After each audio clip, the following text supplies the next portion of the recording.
समवेत माझे सहकारी काँग्रेस पक्षाचे प्रवक्ते डॉक्टर राजू वाघमारे देखील उपस्थित आहेत। अत्यंत गंभीर विषयावरती आज मी आपल्याला संबोधित करणार आहे। आपल्याला माहितच असेल की 22 फेब्रुवारी रोजी देशामध्ये ज्या राजकीय व्यक्तींवरती देशाचे कायदे बनवण्याची जबाबदारी असते आणि ती जनतेने दिलेली असते, अशा एका खासदाराला दादरा नगर हवेली दीव दमण या केंद्रशासित प्रदेशातील 7 वेळा निवडून आलेले अत्यंत लोकप्रिय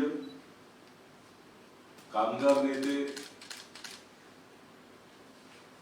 आणि जनमानसाचा प्रचंड मोठा पाठिंबा असलेल्या व्यक्तींना मोहनभाई देलकर यांनी मुंबईमध्ये येऊन आत्महत्या केली। खऱ्या अर्थानं भारतीय लोकशाही समोर त्यांच्या आत्महत्येनं प्रचंड मोठं प्रश्नचिन्ह उपस्थित झालेलं। एका अत्यंत लोकप्रिय अशा खासदाराला भारतीय जनता पक्षाचे नेते आणि केंद्रीय अधिकाऱ्यांच्या छळामुळे आत्महत्या करण्याचं पाऊल, अंतिम पाऊल उचलावं लागतं। यापेक्षा अधिक लोकशाहीची शोकांतिका असू शकत नाही।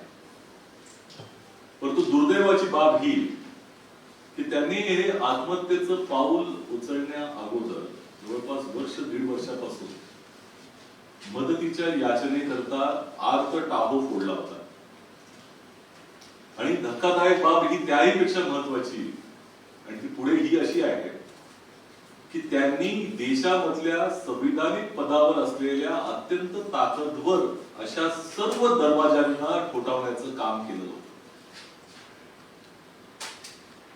आणि ही यापेक्षा मोठी दुर्दैवी घटना याकरता असू शकत नाही की ह्या देशातल्या लोकशाहीनं आणि या लोकशाहीनं ज्यांना प्रमुख पदावरती काम करण्याची संधी दिली त्या सर्वांनी मोहन देलकर यांना मदत केली नाही। आणि त्यामध्ये सगळ्यात मोठं नाव जे आहे ते देशाचे पंतप्रधान नरेंद्र मोदीजी। देलकर यांनी आत्महत्या करण्यापूर्वी 2 पत्र ही पंतप्रधान नरेंद्र मोदी यांना लिहिली होती। एक 18 डिसेंबर 2020 रोजी आणि दुसरं पत्र जे लिहिलं होतं ते लिहिलं होतं 31 जानेवारी 2021 रोजी। आणि ही जी 2 पत्र त्यांनी लिहिली होती त्यामध्ये त्यांनी आपले जे आर्त याचना, त्यांच्यावरती होणाऱ्या अत्याचार, त्यांना जे वारंवार केंद्रीय अधिकाऱ्यांकडनं आणि भारतीय जनता पक्षाच्या नेत्यांकडनं अपमानित केलं जाते या संदर्भामध्ये पूर्णपणे माहिती त्यांनी आदरणीय पंतप्रधान नरेंद्र मोदींना दिली होती। त्याबरोबर त्यांनी भेटीची वेळ देखील मागितली होती की त्यांना स्वतः भेटून, समक्ष भेटून आपली आर्त कहाणी जी आहे ती सांगायची होती, परंतु त्यांना भेट देखील दिली नाही। तशाच तऱ्हेचं पत्र देशाचे गृहमंत्री अमित शाह यांना त्यांनी पाठवलं होतं। 2 पत्र पाठवली। अमित शाह यांना त्यांनी 18 डिसेंबर 2020 रोजी आणि 12 जानेवारी 2021 रोजी पत्र पाठवलं। ही पत्र आज आम्ही जाहीर करत आहोत, आपल्या सगळ्यांना ती पत्र देत आहोत आणि आपल्या माध्यमातून या देशातल्या प्रत्येक जनतेपर्यंत ते पोहोचली पाहिजे की एका खासदारानं मदतीची याचना केली आणि त्याला कुठल्याही तऱ्हेचं उत्तर दिलं गेलं नाही। तशाच तऱ्हेचं पत्र त्यांनी लोकसभेचे सभापती ओम बिर्ला यांना 3 वेळा पाठवलं। एक पत्र पाठवलं त्यांनी 18 डिसेंबर 2020 रोजी, दुसरं पत्र पाठवलं 12 जानेवारी 2021 रोजी, 19 जानेवारी 2021 रोजी तिसरं पत्र पाठवलं। त्याचबरोबर त्यांनी 13 जानेवारी 2021 रोजी संसदेच्या स्थायी समितीचे अध्यक्ष भूपेंद्र यादव यांना देखील पत्र पाठवलं। जेवढे त्यांना शक्य होते त्या प्रत्येकाकडे त्यांनी मदतीची याचना केली आणि त्या मदतीच्या याचनेमध्ये त्यांनी हे सांगितलं की मला जाणीवपूर्वक टार्गेट केलं जातंय, माझा छळ केला जातोय, मला सातत्यानं अपमानित केलं जातंय, मी खासदार आहे, जनमानसाने मला निवडून दिले, प्रचंड लोकप्रिय खासदार आहे, लोकांचा पाठिंबा असलेला खासदार आहे आणि लोकशाहीमध्ये लोकांचा प्रतिनिधी हा ताकदवर असला पाहिजे, त्याचा प्रशासनावरती अंकुश असला पाहिजे, ही अपेक्षा असते लोकशाहीमध्ये. परंतु इथं इतका विवश अशा तऱ्हेचा लोकप्रतिनिधी आणि तो देखील देशाच्या संसदेचा प्रतिनिधी जर असेल तर आज जनसामान्याच्या सुरक्षेचा प्रश्न मोठा ऐरणीवर आलाय. इतर जे काही लोकप्रतिनिधी आहेत त्यांना काय आपण संदेश देणार आहोत की या देशाचं सरकार जे आपल्या स्वतःला 56 इंच छातीचं सरकार समजतं ते एका खासदाराचं संरक्षण करू शकत नाही. आणि आमचा सवाल हा आहे की ही सगळी माहिती माननीय पंतप्रधान नरेंद्र मोदीजींना, माननीय गृहमंत्री देशाचे अमित भाई शहाना असताना त्यांनी त्याच्याकडे दुर्लक्ष का केलं? ही पत्र त्यांच्या आहेत, त्याच्यावरती कुठली कारवाई का केली गेली? का जाणीवपूर्वक हे दुर्लक्ष केलं गेलं? का जी प्रताडणा त्यांची होत होती ही भारतीय जनता पक्षाच्या केंद्रीय नेतृत्वाच्या सांगण्यानुसार होत होती, त्यांच्या इच्छेखातीर होत होती? याचं उत्तर आज आम्ही भारतीय जनता पक्षाकडे मागतो. भारतीय जनता पक्षाच्या एकाही नेत्यानं, भारतीय जनता पक्षाच्या महाराष्ट्रातल्या देखील एकाही नेत्यानं याच्याबद्दल मोहनभाई देलकरांच्या आत्महत्येबद्दल दुःख व्यक्त केलेलं नाही, संवेदना व्यक्त केलेल्या नाही. सुशांत सिंग राजपूतच्या प्रकरणामध्ये ज्या पद्धतीनं बोंबाबोंब केली जात होती, आज यांच्या संवेदना कुठे गेल्या? हा प्रश्न आम्ही आज उपस्थित करत आहोत. एका खासदाराचा मृत्यू झालेला आहे, आत्महत्या झालेली आहे आणि त्याच्याबद्दल तुम्हाला काही घेणं दिलं नाही. विधिमंडळामध्ये तुम्हाला साधा त्याच्या संदर्भामध्ये संवेदना देखील व्यक्त करता आल्या नाही. का करता आले नाही? एके ठिकाणी तुम्ही राजीनाम्याच्या मागण्या करता दुसऱ्या प्रकरणांमध्ये, परंतु या प्रकरणाचे जे दोषी त्या सुसाईड नोटमध्ये मोहनभाई देलकर यांनी स्वतः लिहून ठेवले त्याच्याबद्दल कुठल्याही तऱ्हेचं वाचना करत नाही, त्यांची त्या ठिकाणी राजीनामा घेत नाही, त्यांना पदावर हकालपट्टी करत नाही, आजही पदावर ठेवलेला. हे का होत आहे याचं उत्तर भारतीय जनता पक्षाला देण्याची गरज आहे. आणि गंभीर बाब ही आहे की जर हे जाणीवपूर्वक दुर्लक्ष केलं गेलं असेल तर किती मोठं षडयंत्र होतं,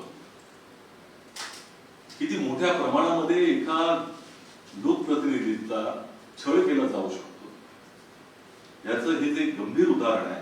आणि लोकशाही समोर गंभीर संकट त्यातला किती मोठा आहे याची जाणीव आज जनमानसाला होते. आणि त्यामुळे आम्ही संपूर्ण देशवासियांनी आज एकवटून मोहनभाई देलकर यांना न्याय मिळेल याकरता उभं राहायला पाहिजे.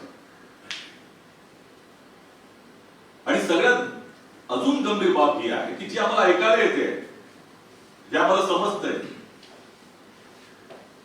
परंतु त्याची सत्यता काय आहे याचं स्पष्टीकरण आता लोकसभेनं देण्याची मागणी आम्ही त्या ठिकाणी करतो. लोकसभा अध्यक्षांनी द्यावं किंवा हक्कभंग समितीच्या अध्यक्षांनी द्यावं. कारण हक्कभंग समितीवर, लोकसभेच्या हक्कभंग समिती समोर माननीय मोहनभाई देलकर यांच्या तक्रारीची सुनावणी 12 फेब्रुवारी 2021 रोजी झाली होती. त्या सुनावणीमध्ये काय झालं याचं स्पष्टीकरण हे देशाच्या जनतेला देणं हे सरकारला गरजेचं आहे. लोकसभेने देखील ते स्पष्टीकरण देण्याची आवश्यकता आहे. याचं कारण असं आहे की आम्हाला जी माहिती येते आहे ती माहिती अशी आहे की त्या ठिकाणी लोकसभाच्या हक्कभंग समितीच्या सदस्यांसमोर मोहनभाई देलकर यांनी मनातली भावना ही व्यक्त केली होती आणि त्यांनी सांगितलं एकंदर परिस्थितीचा गोषवारा देताना की त्यांच्या समोर 2 पर्याय केवळ उपलब्ध आहेत. एक म्हणजे लोकसभा सदस्यत्वाचा राजीनामा देणं किंवा दुसरं आत्महत्या करणं. हे जर खरं असेल त्याचं स्पष्टीकरण हक्कभंग समितीच्या सदस्यांनी, अध्यक्षांनी देणं गरजेचं आहे. आम्ही ती मागणी करत आहोत. पण हे जर खरं असेल तर केवळ 10 दिवसामध्ये 22 तारखेला येऊन त्यांनी आत्महत्या केली आहे. या देशाचं सरकार त्यांना का वाचवू शकलं नाही, का कुठली पावलं उचलली नाहीत याचं उत्तर देण्याची आवश्यकता आता भारतीय जनता पक्षाच्या नेत्यांना आहे. आम्ही भाजपाकडे ही अधिकृत मागणी करत आहोत की पंतप्रधानांनी आणि गृहमंत्र्यांनी का पावलं उचलली नाहीत याचं अधिकृतपणे स्पष्टीकरण तुम्ही द्या. मोहनभाई देलकरांचा प्राण तुम्ही वाचवू शकला असता, तुम्ही का वाचवण्याचा प्रयत्न केला नाही? आणि गंभीर बाब ही आहे की ते मुंबईत आले, त्याचं कारणही तेच आहे.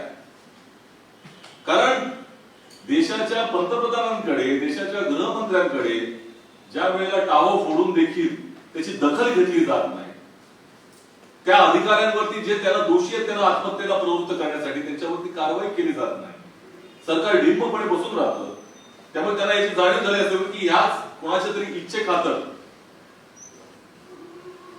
हे प्रकरण चालू आहे.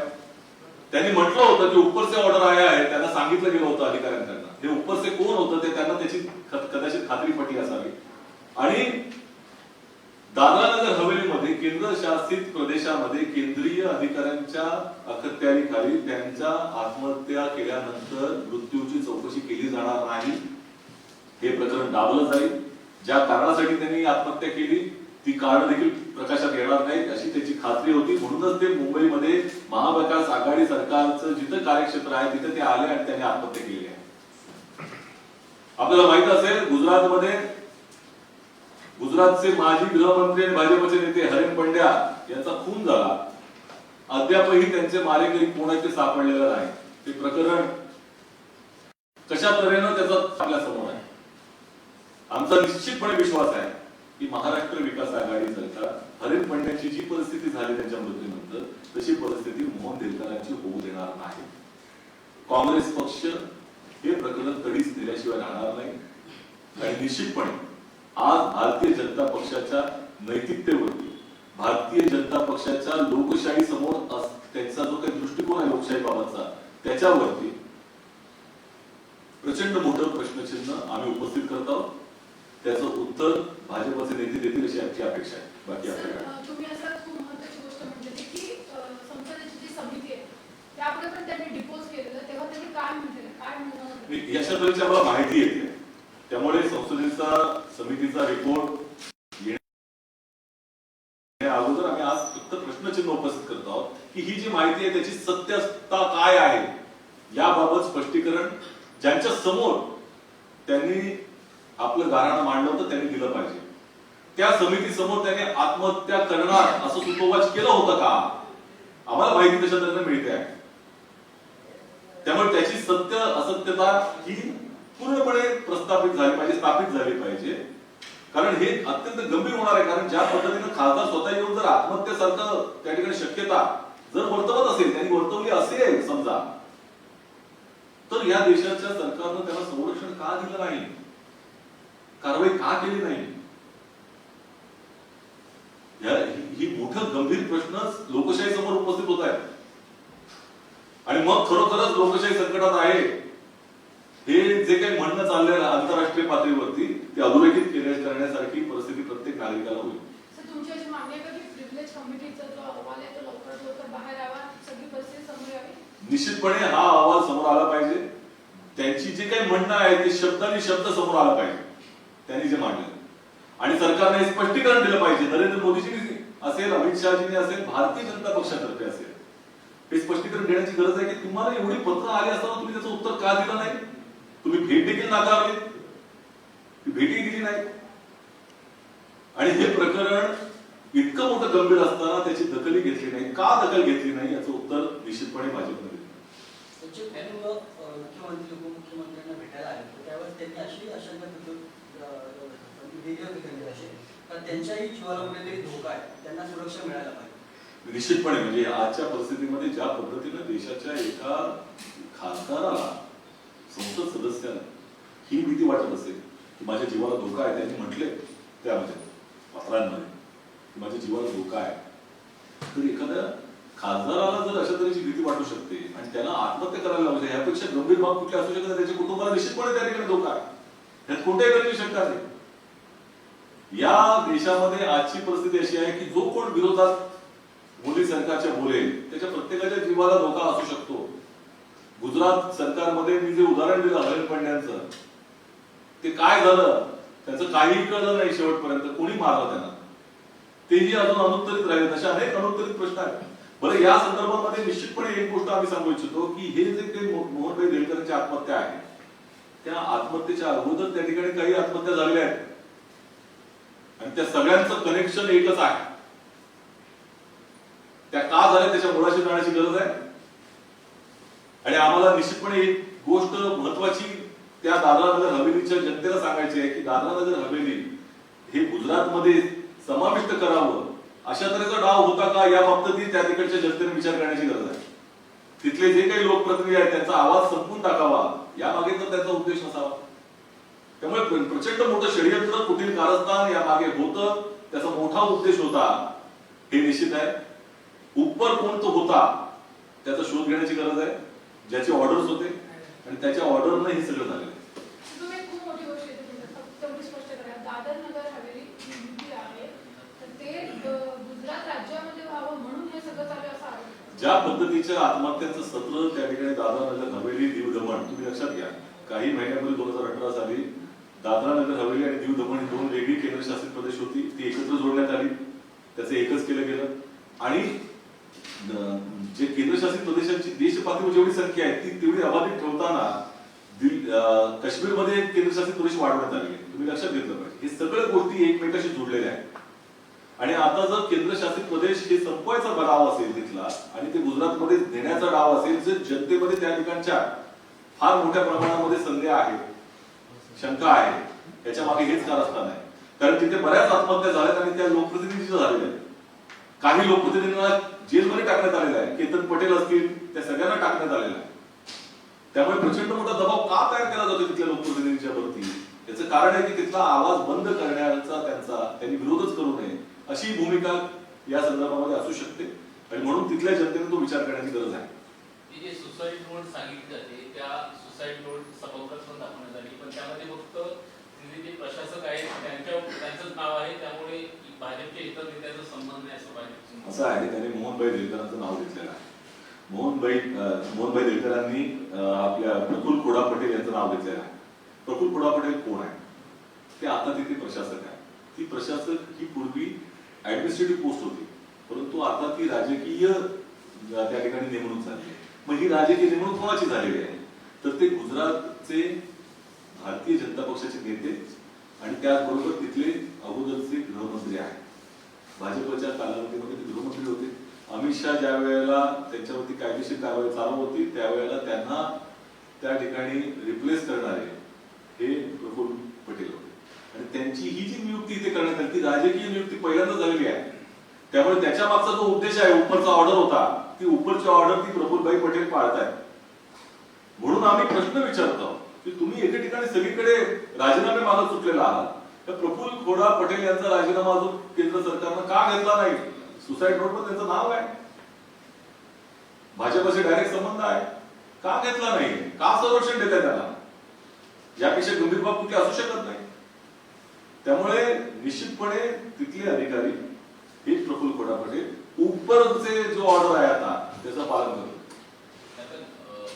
हिरेन प्रकरणामध्ये ज्या पद्धतीनं सचिन वाजेचं नाव येतंय त्यामुळे कुठेतरी त्याला काउंटर करण्यासाठी अशा पद्धतीने हे प्रकरण वापरलं जाते. अशा तऱ्हेच्या दोन प्रकरणाची तुलना करणं अत्यंत दुर्दैवी आहे. आम्ही निश्चितपणे हिरेन प्रकरणामध्ये हिरेन यांच्या परिवाराला न्याय मिळावा ही भूमिका पहिल्यांदापासून स्पष्ट केली आहे. निश्चितपणे तपास यंत्रणा त्याच्या खुलासाशी एटीएस त्याचे तपास करते आहे. यापेक्षा मोठी सक्षम यंत्रणा देशपातळीवरती नाही. आणि मग अशा वेळेला त्या तपास यंत्रणेचा अहवाल घेण्याच्या आधीच जर विरोधी पक्ष बोंबाबोंब करत असेल तर अत्यंत दुर्दैवी आहे. विरोधी पक्ष किंवा सरकार ही न्यायदान व्यवस्थेचा भाग नाहीये. तपास यंत्रणांचं काम तपास यंत्रणांनी करावं. ज्या क्षणी तपास यंत्रणा अहवाल देतील की यामध्ये कोण दोषी आहेत, त्या क्षणी जे कोण दोषी असतील त्याच्यावर महाराष्ट्र विकास आघाडी सरकार कारवाई करेल. हे भारतीय जनता पक्षाचं सरकार नाही गुन्हेगारांना पाठीशी घालणार. गुन्हेगारांवरती निश्चितपणे कारवाई होईल आणि त्याच्या मागे निश्चितपणे काँग्रेस पक्ष ठामपणे उभा राहील की हिरेन प्रकरणाला न्याय मिळावा. मनसुख हिरेन प्रकरणामध्ये एटीएस तपास करते आणि आता देळकरांच्या प्रकरणात एटीएस तपास करते. एटीएसचा तपास एसआयटी तपास करते. एसआयटी तपास करते. पण त्या तपास यंत्रणेवरती कुठेच आमचा विश्वास नाही असं याआधी भाजपाने सांगितलेलं आहे. काय तुमचं? भारतीय जनता पक्ष इतका बेजबाबदार विरोधी पक्ष आहे आणि असा बेजबाबदार विरोधी पक्ष महाराष्ट्राला मिळाला हे अत्यंत दुर्दैवाचं आहे. जे लोक मुंबई पोलिसांचं थोबाड काळं झालं असं म्हणतात, जे लोक सरकारी कुत्रे म्हणून त्यांची संभावना करतात मुंबई पोलिसांची, जे लोक एका पोलिसाला भारतीय जनता पक्षाच्या कार्यकर्त्यांनी मारहाण केली त्यानंतर त्या पोलिसावर दबाव आणण्याचा प्रयत्न करतात आणि ती जी तक्रार ती मागे घेण्यासाठी ते प्रवृत्त करण्याचा प्रयत्न करतात, जे लोक मुंबई पोलिसांना माफिया म्हणणाऱ्यांच्या मागे उभे राहतात आणि त्या व्यक्तीला झाशीची राणी बरोबर तिची तुलना करतात, यापेक्षा दुर्दैवी बाब कुठली असू शकत नाही. आम्ही त्या सगळ्या मानसिकतेची भाजपच्या निंदा करतो. ही मानसिकता त्यांनी बदलावी. महाराष्ट्र त्याची जनता त्यांना माफ करणार.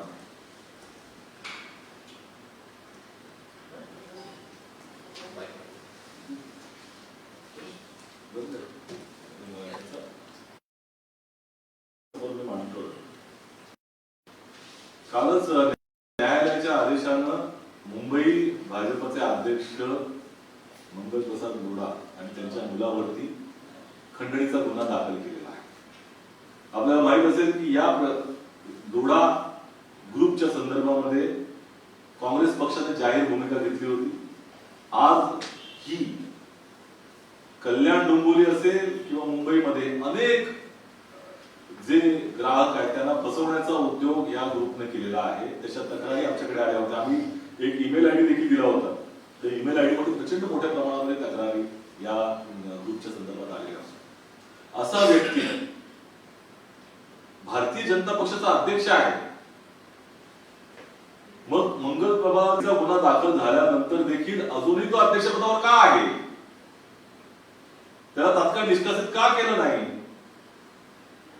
हे नीतिमत्तेचे दोन वेगवेगळी परिमाण कसं काय असू शकतात? भाजपा एक न्याय आणि इतर पक्षांकरता वेगळा नाही असं कसा असू शकतो?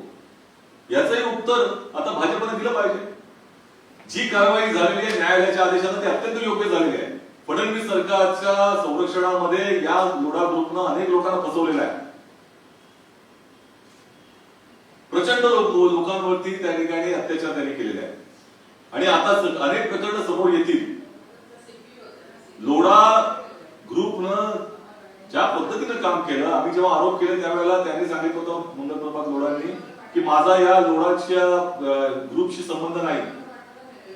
ते पूर्णपणे असत्य आहे. लोढा परिवाराच्या वरती अनेक त्या ठिकाणी तक्रारी आहेत त्यांच्या विरोधामध्ये. आज कारवाई झाली त्याचं आम्ही स्वागत करत आहोत. न्यायालयाच्या आदेशाने झालेली आहे आणि निश्चितपणे ज्या ज्या त्यांच्या तक्रारी आहेत त्या सगळ्या ग्राहकांना मी आवाहन करतो की त्यांनी पुढे यावं. महाराष्ट्र विकास आघाडी सरकार त्या प्रत्येकाला न्याय देण्याचा प्रयत्न करेल निश्चितपणे. परंतु लोढांवरती कारवाई भाजपा कधी करणार हा प्रश्न आता आम्ही उपस्थित करतो. धन्यवाद.